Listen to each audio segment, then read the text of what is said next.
छत्तीसगढ़ भारत का एक राज्य है। इसका गठन 1 नवंबर 2000 को हुआ था। यह भारत का 26वां राज्य है। यह मध्य प्रदेश के अंतर्गत आता था। डॉक्टर हीरालाल के मतानुसार छत्तीसगढ़ चेतीसगढ़ का अपभ्रंश भी हो सकता है। कहते हैं किसी समय में इस क्षेत्र में 36 गढ़ थे, इसलिए इसका नाम छत्तीसगढ़ पड़ा। किंतु गढ़ों की संख्या में वृद्धि हो जाने के पर भी नाम में कोई परिवर्तन नहीं हुआ। छत्तीसगढ़ भारत का ऐसा राज्य है जिसमें महतारी माँ का दर्जा दिया गया है। भारत में दो क्षेत्र ऐसे हैं जिसका नाम विशेष कारणों से बदल दिया गया है। एक तो मगध जो बौद्ध बिहारों की अधिकता के कारण बिहार बन गया, और दूसरा दक्षिण कौशल जो छत्तीसगढ़ों को अपने में समाहित रखने के कारण छत्तीसगढ़ बन गया। किंतु ये दोनों ही क्षेत्र अत्यंत प्राचीन काल से ही भारत को गौरवान्वित करते रहे हैं। छत्तीसगढ़ तो वैदिक और पौराणिक काल से ही विभिन्न संस्कृतियों के विकास का केंद्र रहा है। यहाँ के प्राचीन मंदिर तथा उनके भग्नावशेष इंगित करते हैं कि यहाँ पर वैष्णव, शैव, शाक्त बौद्ध संस्कृतियों का विभिन्न कालों में प्रभाव रहा है।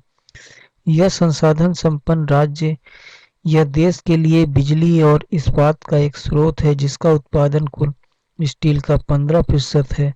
छत्तीसगढ़ भारत में सबसे तेजी से विकसित राज्यों में एक राज्य है।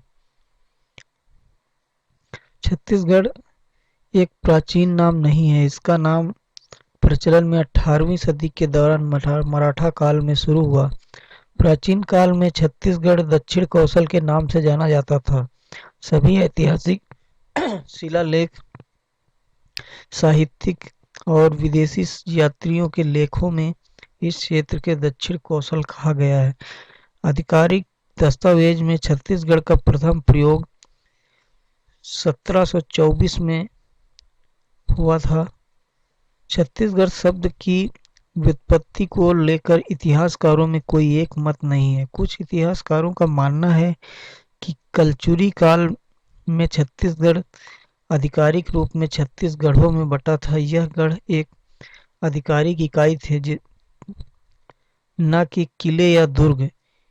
इन्हीं 36 गढ़ों के आधार पर छत्तीसगढ़ नाम की व्युत्पत्ति हुई। एक गढ़ 7 बरहों 84 ग्राम के बराबर होते थे।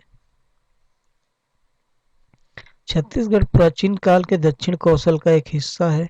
इसका इतिहास पौराणिक काल तक पीछे की ओर चला जाता है। पौराणिक काल का कौशल प्रदेश कालांतर में उत्तर कौशल और दक्षिण कौशल के नाम से दो भागों में विभक्त हो गया था। इसी का दक्षिण कौशल वर्तमान में छत्तीसगढ़ कहलाता है। इस क्षेत्र के महानदी, जिसका नाम उस काल में चित्रोत्पला था, का मत्स्य पुराण, महाभारत के भीष्म पर्व व ब्रह्म पुराण के भारतवर्ष वर्णन प्रकरण में उल्लेख है। वाल्मीकि रामायण में भी छत्तीसगढ़ के बीहड़ वनों तथा महानदी का स्पष्ट विवरण है। स्थित सिहावा पर्वत के आश्रम में निवास करने वाले श्रृंगी ऋषि ने ही अयोध्या में राजा दशरथ के यहाँ पुत्रेष्ठी यज्ञ कराया था, जिससे ये तीनों भाइयों सहित भगवान श्री राम का पृथ्वी पर अवतार हुआ। राम के काल में यहाँ के वनों में ऋषि मुनि तपस्वी आश्रम बनाकर निवास करते थे, और अपने वनवास की अवधि में रामचंद्र जी यहाँ आए थे। इतिहास में इसके प्राचीनतम उल्लेख सन 639 ईस्वी में प्रसिद्ध चीनी यात्री हमवेन सांग की यात्रा विवरण से मिलते हैं। उनकी यात्रा विवरण में लिखा है कि दक्षिण कौशल की राजधानी सिरपुर थी। बौद्ध धर्म के महायान शाखा के संस्थापक बोधिसत्व नागार्जुन का आश्रम सिरपुर या श्रीपुर में था। इस समय छत्तीसगढ़ पर सातवाहन वंश की एक शाखा का शासन था। महाकवि कालिदास का जन्म भी छत्तीसगढ़ में हुआ माना जाता है। प्राचीन काल में दक्षिण कौशल के नाम से प्रसिद्ध इस प्रदेश में मौर्य, सातवाहनों, वकाटकों, गुप्तों, राजश्री तुल्य कुल सर्वपुरीय वंशों, सोमवंशियों, नलवंशियों, कलचुरियों का शासन था।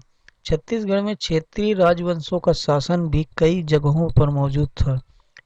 क्षेत्रीय राजवंशों में प्रमुख थे बस्तर के नल और नागवंश, कांकेर के सोमवंशी और कवर्धा के फड़ी नागवंशी।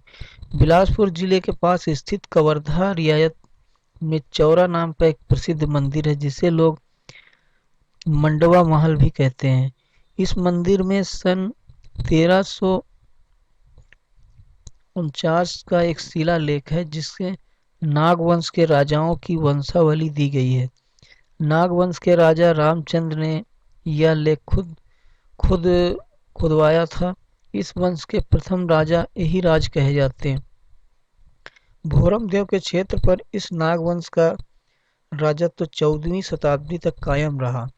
छत्तीसगढ़ के उत्तर में उत्तर प्रदेश और उत्तर पश्चिम में मध्य प्रदेश का शहडोल संभाग, उत्तर पूर्व में उड़ीसा और झारखंड में, दक्षिण में तेलंगाना और पश्चिम में महाराष्ट्र राज्य स्थित है। यह प्रदेश ऊंची नीची पर्वत श्रेणियों से घिरा हुआ घने जंगलों वाला राज्य है। यहाँ साल, सागौन, साजा, बीजा, बांस वृक्षों की अधिकता है। यहाँ सबसे ज्यादा मिश्रित वन पाया जाता है।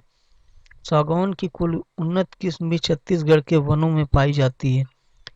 छत्तीसगढ़ क्षेत्र के बीच में महानदी और उसकी सहायक नदियों का एक विशाल और उपजाऊ मैदान का निर्माण करती है जो लगभग 80 किलोमीटर चौड़ा, 322 किलोमीटर लंबा। समुद्र सतह से यह मैदान करीब 300 मीटर ऊंचा है। इस मैदान के पश्चिम में महानदी तथा शिवनाथ का दोआब है। इस मैदान क्षेत्र के भीतर रायपुर, दुर्ग और बिलासपुर जिले के दक्षिणी भाग। धान की भरपूर पैदावार के कारण इसे धान का कटोरा भी कहा जाता है। मैदानी क्षेत्र के उत्तर में मैकल पर्वत श्रृंखला है। सरगुजा की उच्चतम भूमि ईशान कोण में है।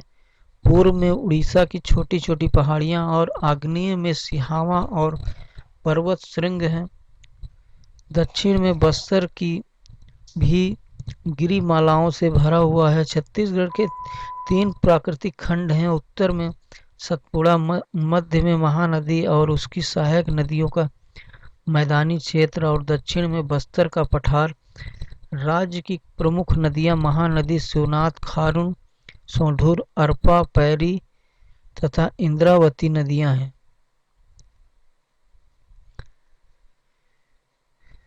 2 नवंबर 1861 को मध्य प्रांत का गठन हुआ। इसकी राजधानी नागपुर थी। मध्य प्रांत में छत्तीसगढ़ एक जिला था। 1862 में मध्य प्रांत में 5 संभाग बनाए गए जिसमें छत्तीसगढ़ एक स्वतंत्र संभाग बना जिसका मुख्यालय रायपुर था। जिसके साथ ही छत्तीसगढ़ में 3 जिलों रायपुर, बिलासपुर, संबलपुर का भी निर्माण हुआ। तीसरा, सन 1905 में जसपुर, सरगुजा, उदयपुर, चांगखार एवं कोरिया रियायतों को भी छत्तीसगढ़ में मिलाया गया तथा संबलपुर को बंगाल प्रांत में मिलाया गया। इसी वर्ष छत्तीसगढ़ का प्रथम मानचित्र भी बना। चौथा, सन 1918 में पंडित सुंदरलाल शर्मा ने छत्तीसगढ़ राज्य का स्पष्ट रेखा चित्र अपनी पांडुलिपि में खींचा और इन्हें छत्तीसगढ़ का प्रथम स्वप्नदृष्टा व संकल्पकार भी कहा जाता है। पांचवा नंबर, सन 1924 में रायपुर जिला परिषद ने संकल्प पारित करके पृथक छत्तीसगढ़ राज्य की निर्माण की मांग की। छठा, सन 1939 में कांग्रेस के त्रिपुरी अधिवेशन में पंडित सुंदरलाल शर्मा ने पृथक छत्तीसगढ़ की मांग रखी। सातवां, सन 1946 में ठाकुर प्यारेलाल ने पृथक छत्तीसगढ़ के मांग के लिए छत्तीसगढ़ शोषण विरोध मंच का गठन किया जो छत्तीसगढ़ निर्माण हेतु प्रथम संगठन था। आठवां, 1947 स्वतंत्रता प्राप्ति के समय छत्तीसगढ़ मध्य प्रांत और बरार का हिस्सा था। नवा, सन 1953 में फजल अली की अध्यक्षता में भाषाई आधार पर राज्य पुनर्गठन आयोग के समक्ष पृथक राज्य की मांग की गई। 10वां, सन 1955 रायपुर में विधायक ठाकुर रामकृष्ण सिंह ने मध्य प्रांत के विधानसभा में पृथक छत्तीसगढ़ की मांग रखी, जो प्रथम विधायी प्रयास था। 11वां, सन 1956 में डॉक्टर खूबचंद बघेल की अध्यक्षता में छत्तीसगढ़ महासभा का गठन राजनांदगांव जिले में किया गया। इसके महासचिव दशरथ चौबे थे। इसी वर्ष मध्य प्रदेश के गठन के साथ छत्तीसगढ़ को मध्य प्रदेश में शामिल किया गया। 12वां, सन 1967 में डॉक्टर खूबचंद बघेल ने बैरिस्टर छेदीलाल की सहायता से राजनांदगांव में पृथक छत्तीसगढ़ हेतु छत्तीसगढ़ मातृत्व संघ का गठन किया, जिसके उपाध्यक्ष उदारिका प्रसाद तिवारी थे। 13वां, सन 1976 में शंकर गुहा नियोगी ने पृथक छत्तीसगढ़ हेतु छत्तीसगढ़ मुक्ति मोर्चा का गठन किया। 14वां नंबर, सन 1983 में शंकर गुहा नियोगी के द्वारा छत्तीसगढ़ संग्राम मंच का गठन किया गया। पवन दीवान द्वारा पृथक छत्तीसगढ़ पार्टी का भी गठन किया गया। 15वां, सन 1994 में तत्कालीन साजा विधायक रविंद्र चौबे ने मध्य प्रदेश विधानसभा में छत्तीसगढ़ निर्माण संबंधी अशासकीय संकल्प प्रस्तुत किया, जो सर्वसम्मति से पारित हुआ। 16वां, 1 मई 1998 को मध्य प्रदेश विधानसभा में छत्तीसगढ़ निर्माण के लिए शासकीय संकल्प पारित किया गया। 17वां, 25 जुलाई 2000 को लाल कृष्ण आडवाणी द्वारा लोकसभा में विधेयक प्रस्तुत किया गया। 31 जुलाई 2000 विधेयक लोकसभा में पारित किया गया। 3 अगस्त 2000 राज्यसभा में विधेयक प्रस्तुत किया गया और 9 अगस्त 2000 को राज्यसभा में पारित किया गया। इसे 25 अगस्त सन 2000 तत्कालीन राष्ट्रपति के.आर. नारायणन के मध्य प्रदेश राज्य पुनर्गठन अधिनियम का अनुमोदन किया गया। 1 नवंबर 2000 भारतीय संविधान के अनुच्छेद 3 के तहत छत्तीसगढ़ राज्य की स्थापना हुई। छत्तीसगढ़ देश का 26वां राज्य बना। 19वां, छत्तीसगढ़ का निर्माण मध्य प्रदेश के 3 संभाग रायपुर, बिलासपुर, बस्तर के 16 जिलों, 96 तहसीलों और 146 विकास खंडों से किया गया। प्रदेश की राजधानी रायपुर को बनाया गया तथा बिलासपुर में उच्च न्यायालय की स्थापना की गई। 20वां, छत्तीसगढ़ में विधानसभा की प्रथम बैठक 14 दिसंबर 2000 से 20 दिसंबर 2000 तक रायपुर में राजकुमार कॉलेज के जसपुर हॉल में हुई। छत्तीसगढ़ राज्य गठन के समय यहाँ सिर्फ 16 जिले थे, पर 2007 में 2 नए जिलों की घोषणा की गई, जो कि बस्तर संभाग का नारायणपुर व बीजापुर था। 2012 में छत्तीसगढ़ के मुख्यमंत्री डॉक्टर रमन सिंह ने 9 जिले का निर्माण किया। 15 अगस्त 2019 को छत्तीसगढ़ के मुख्यमंत्री भूपेश बघेल ने बिलासपुर जिले का से काटकर एक नए जिले गौरेला पेंड्रा मरवाही के निर्माण की घोषणा की। वर्तमान मुख्यमंत्री बघेल द्वारा नए 4 जिले की घोषणा किया गया है। इस तरह छत्तीसगढ़ में कुल 32 जिले हो गए हैं, जिनमें कवर्धा जिला, कांकेर, कोरबा, कोरिया, जशपुर, जांजगीर चांपा, दंतेवाड़ा, दुर्ग, धमतरी, बिलासपुर, बस्तर, महासमुंद, राजनांदगांव, रायगढ़, रायपुर, सरगुजा, नारायणपुर, बीजापुर, बेमेतरा, बलौद, बलौदाबाजार, बलरामपुर, गरियाबंद, सूरजपुर, कोंडागांव, मुंगेली, सुकमा जिला, गौरेला पेंड्रा मरवाही, मनेन्द्रगढ़, सारंगगढ़, बिलाईगढ़, मोहला मानपुर और शक्ति जिला। यहाँ की आदिवासी कला काफी पुरानी है। प्रदेश की अधिकांश भाषा हिंदी है और लगभग संपूर्ण जनसंख्या उसका प्रयोग करती है। प्रदेश की आदिवासी जनसंख्या हिंदी की एक उपभाषा छत्तीसगढ़ी भी बोलती है। छत्तीसगढ़ साहित्यिक परंपरा के परिक्षेप में अति समृद्ध प्रदेश है। इस जनपद का लेखन हिंदी साहित्य के सुनहरे पृष्ठों को पुरातन समय से सजाता संवारता रहा है। छत्तीसगढ़ी और अवधी भाषा दोनों का जन्म अर्धमागधी के गर्भ से आज से लगभग 1080 वर्ष पूर्व 9वीं-10वीं शताब्दी में हुआ था। भाषा साहित्य पर और साहित्य भाषा पर अवलंबित होते हैं, इसीलिए भाषा और साहित्य साथ साथ पनपते हैं। परंतु हम देखते हैं कि छत्तीसगढ़ी लिखित साहित्य के विकास अतीत में स्पष्ट रूप से नहीं हुई है। अनेक लेखकों का मत है कि इसका कारण यह है कि अतीत में यहाँ के लेखकों ने संस्कृत भाषा को लेखन का माध्यम बनाया और छत्तीसगढ़ी के प्रति जरा उदासीन रहे। इसलिए छत्तीसगढ़ी भाषा में जो साहित्य रचा गया वह करीब 1000 साल से हुआ है। अनेक साहित्यकारों ने इस 1000 वर्ष को इस प्रकार विभाजित किया है। छत्तीसगढ़ी गाथा युग सन 1000 से 1500 ईस्वी तक, छत्तीसगढ़ी भक्ति युग मध्यकाल सन 1500 से 1900 ईस्वी तक, छत्तीसगढ़ी का आधुनिक युग सन 1900 से अभी वर्तमान तक। यह विभाजन किसी प्रवृत्ति की सापेक्षिक अधिकता को देखकर किया गया है और उल्लेखनीय बात यह है कि एक दूसरे के आर्य भाषाओं के जैसे छत्तीसगढ़ी में भी मध्य युग तक सिर्फ पद्यात्मक रचनाएं हुई हैं। छत्तीसगढ़ की संस्कृति में गीत एवं नृत्य का बहुत बड़ा महत्व है। यहाँ के लोक गीतों में विविधता है। गीत आकार में अमूमन छोटे और गाए जाने वाले होते हैं।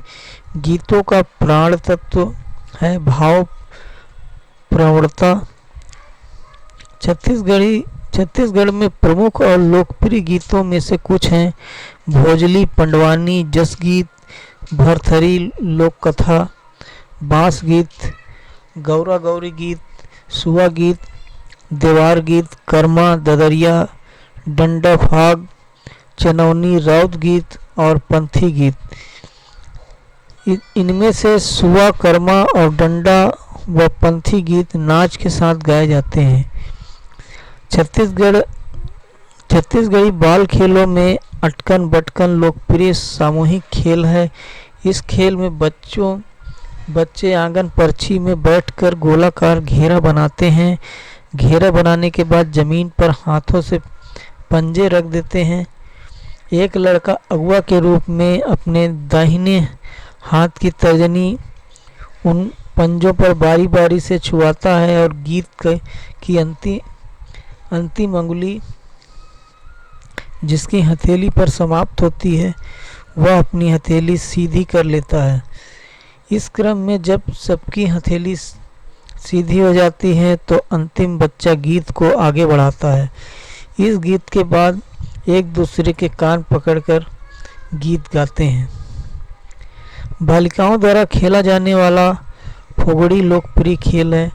4-6 लड़कियों इकट्ठा होकर उखरू बैठकर बारी बारी से लोच के साथ पैर को पंजे के द्वारा आगे पीछे चलाती हैं।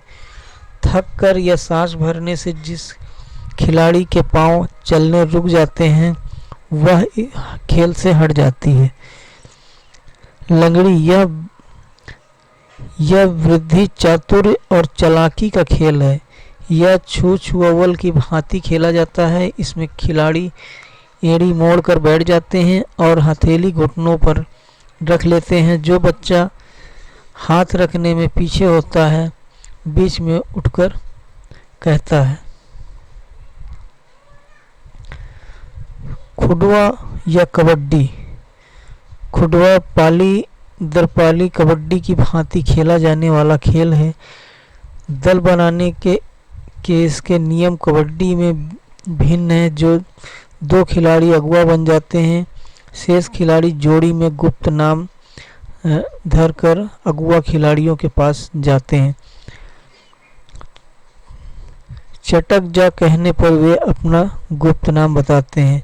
नाम चयन के आधार पर दल बन जाता है। इसके निर्णायक की भूमिका नहीं होती, सामूहिक निर्णय लिया जाता है।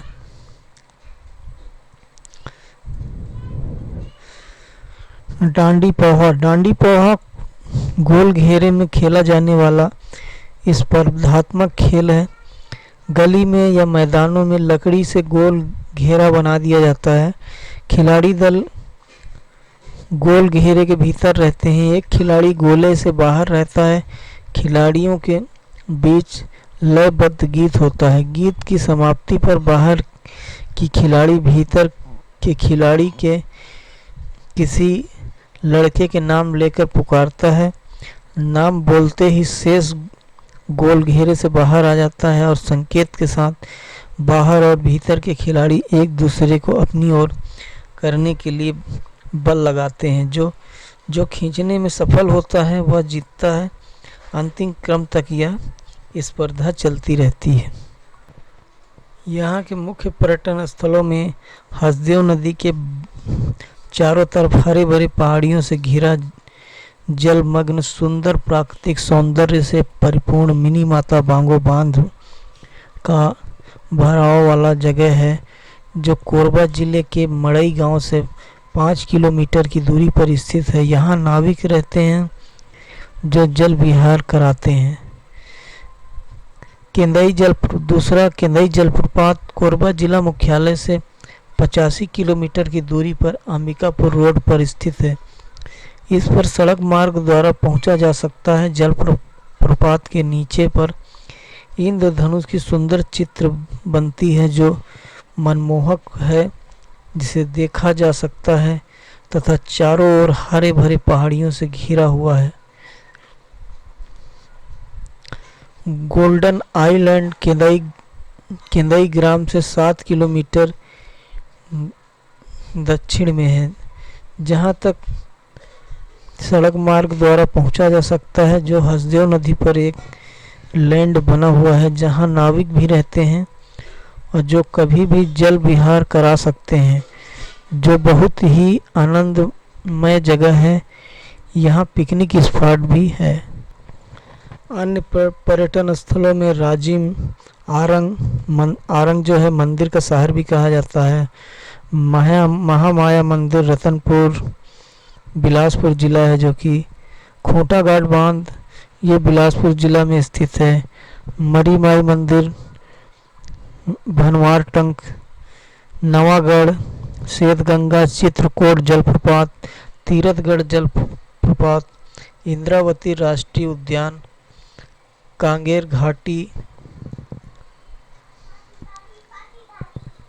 राष्ट्रीय उद्यान, गुरु घासीदास राष्ट्रीय उद्यान, कैलाश गुफा, गंगरेल बांध, सिरपुर, मल्हार, भोरम देव मंदिर, मैनपाट, बमलेश्वरी मंदिर, अमरकंटक, मैत्री बाग, सरमंगला मंदिर जो कि कोरबा में स्थित है।